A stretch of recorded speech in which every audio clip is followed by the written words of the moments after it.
Grand awakening, Aries, my fire babies, positive vibes, motivation, inspiration, elevation, love, light, positive energy, goodwill, peace and healing, abundance and prosperity and magic all your way.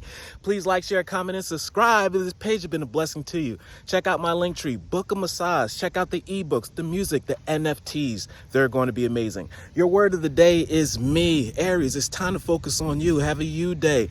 Drink your favorite beverage, have your favorite food, do your favorite hobbies. What do you like to do?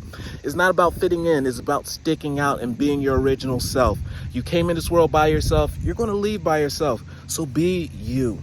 I allow serenity to reign in me. The love I have for myself invites harmony to settle within my being, which you're becoming complete. I listen to, honor, and strive to fulfill the needs of my soul, because when your needs are met, then everything falls into place. That makes you a happy Aries. That's an effective Aries. Love one another.